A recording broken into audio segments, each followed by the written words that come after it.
Hey y'all, welcome to today's show. This week's show, I guess I should say.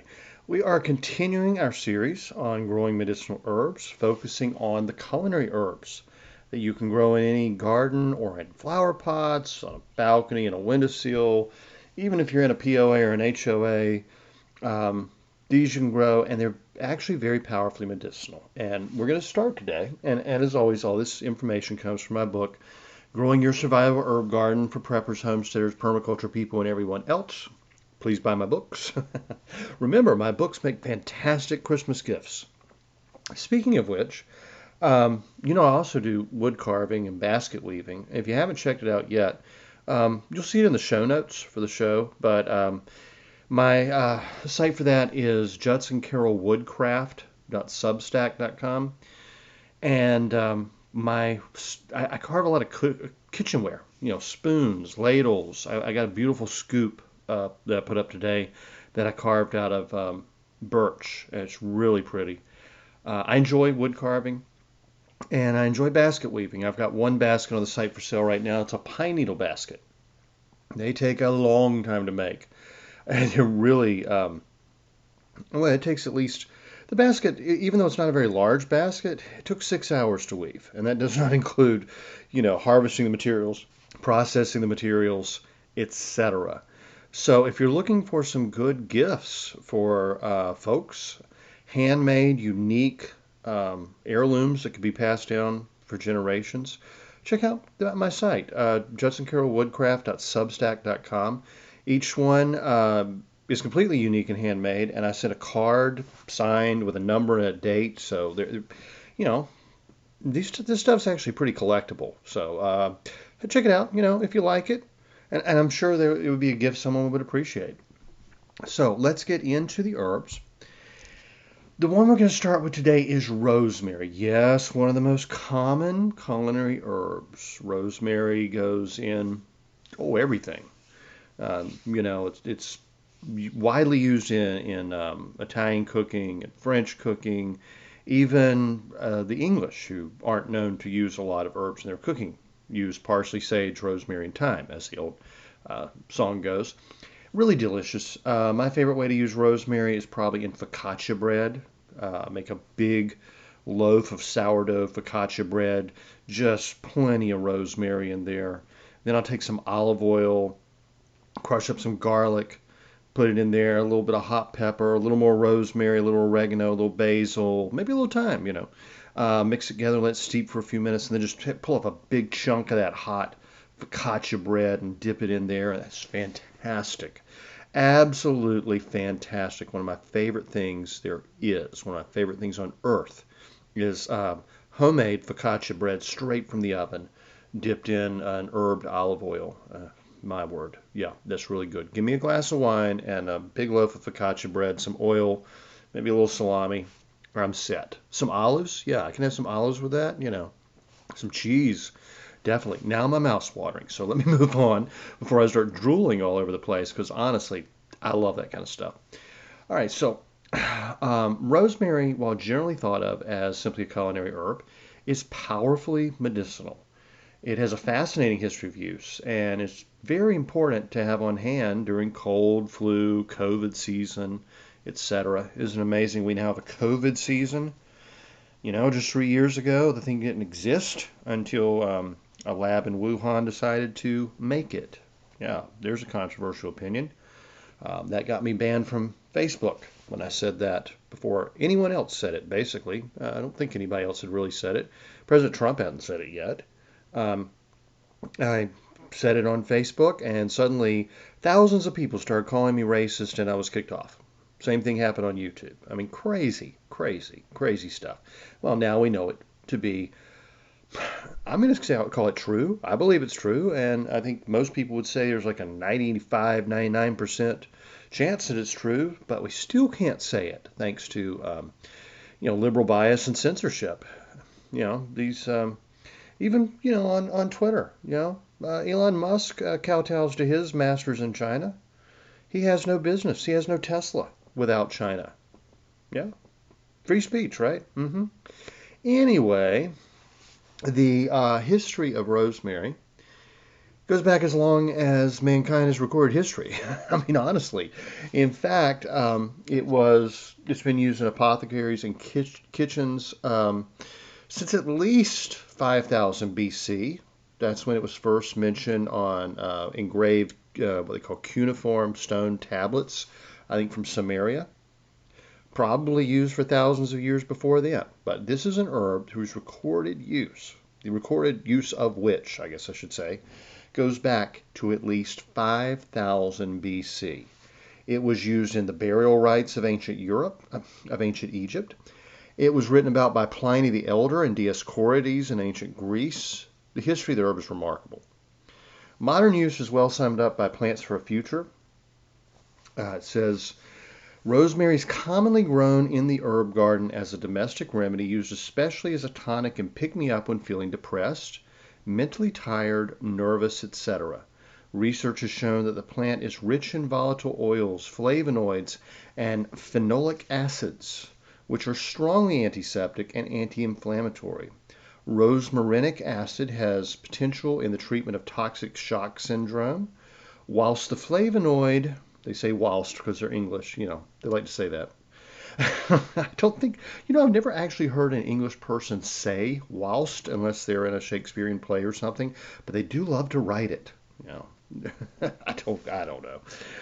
Anyway, whilst the flavonoid diosmin is reputedly more effective than rutin in reducing capillary fragility, Rosmarol, an extract from the leaves, has shown remarkably high antioxidant activity.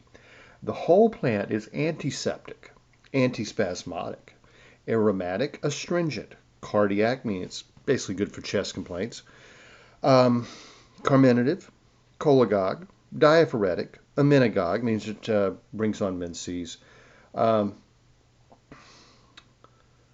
Cholagogue has to do with purging bile. It's not important. It's not something you're going to use. Nervine means it calms the nerve. Stimulant, of course, is stimulating. Stomatic and tonic. An infusion of the flowering stems is made in a closed container to prevent the steam from escaping. That means an herb tea is an infusion. Okay, that's just a fancy herbalist way of saying an herbal tea. Very important when you make your herb teas, whether you put it in a teapot or you put it in your cup and then pour hot water over it. I don't care. But put something on top of the cup to keep the volatile oils from steaming off. If you don't do that, you lose most of the medicinal properties of your herbs. That's a major mistake most people use. They don't cover their cup. What I usually do is I just use a coffee mug, put some herbs in there, maybe a tablespoon of dried herbs, a teaspoon, whatever. Depends on what I'm using. Pour basically simmering water over it, and then stick a saucer on top. That's it. Just set a saucer on top, leave it there till it cools enough to drink. It's that easy. Yeah, when you pick the saucer up, a little water's going to run off. I like to try to let that run back into the cup because that steamed water is actually full of what you want from the herb. That's actually the most potent thing that's going to be in that cup. But yeah, you can use any kind of, heck, I don't care if you use a kid's sippy cup. I mean, just if it's heat proof, it probably wouldn't be, it'd probably melt. But yeah, don't let your volatile oils steam off from anything, especially in the mint family, because that's what you want from those herbs are those volatile oils. So mint family, oregano and mints and lemon balm and et cetera, et cetera, et cetera. Monarda is a very good one. You would never want to lose the essential oils of Monarda. It grows wild. You can have bee balm is what we call it in the mountains. You can definitely grow it in the garden, but you're going to pay a lot more for it than you just would mint tea if you went to the store and bought it, because even though it is a variety of mint, it's a wild mint, and you don't want to lose those good volatile oils, really. Anyway, it is, let's see, they said the infusion, the tea, is effective in treating headaches, colics, colds, and nervous diseases. A distilled water from the flowers is used as an eye wash. The leaves can be harvested in the spring or summer and used fresh. They can be dried for later use. The remedy should not be prescribed for pregnant women, since in excess it can cause miscarriage. Now that's very important, as I always say. No medicinal herbs during pregnancy unless prescribed by a doctor, a midwife, someone who specializes in women's care. pregnancy care specifically. And even then, not in large amounts. Now, the culinary use of herbs is generally considered safe.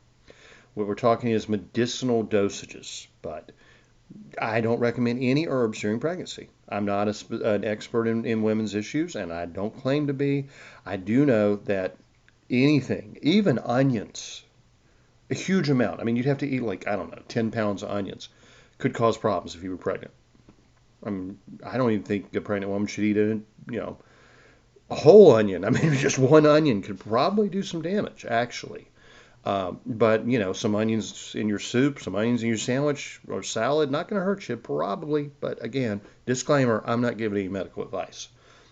But just understand when they say should not be prescribed for pregnant women, they're really talking medicinal amounts, or especially the essential oil. Never take essential oils internally just because you read something online or someone. No, no, no, no, no. Always cut essential oils with neutral oils. Never take them internally unless a real expert specifically prescribes it. And even then, no. I mean, I don't use essential oils internally. None that I can think of.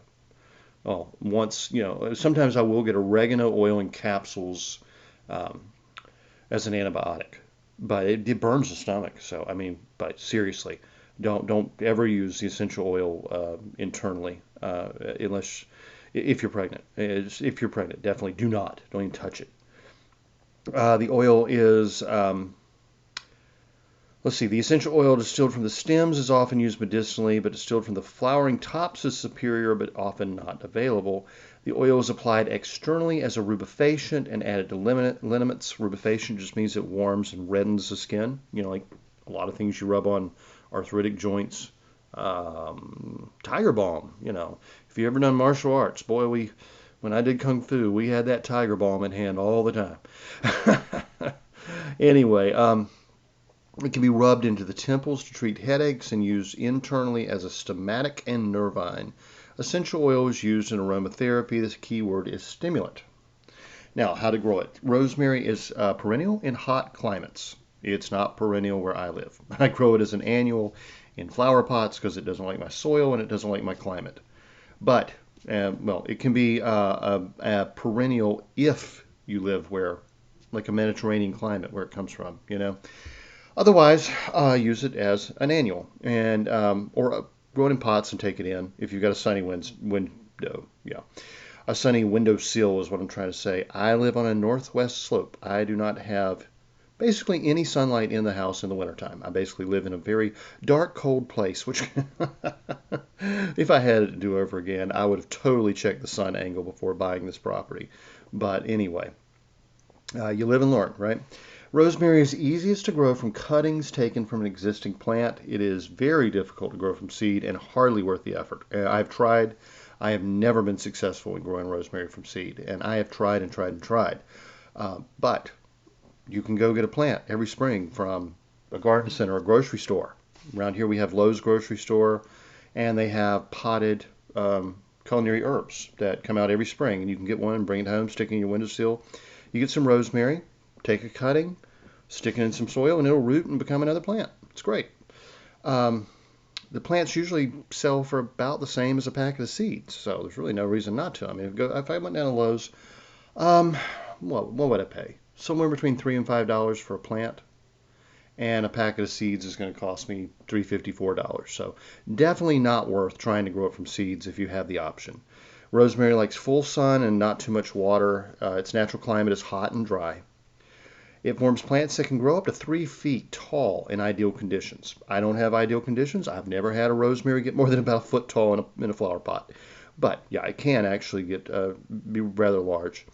The leaves resemble short pine needles, and the flowers are pretty but small. And it's actually a very attractive plant if kept trimmed. You don't want it to get kind of leggy, And it'll be nice and full and very attractive. Now, sage, I mean, if there's an herb more legendary and written about than rosemary, it's sage. Okay, sage was probably one of those first plants our ancestors learned to use because they found that it would help make water drinkable, and those would be the first teas Of course, you have to have something to put tea in before you can drink it. So this is where people get into a lot of controversy. They say, well,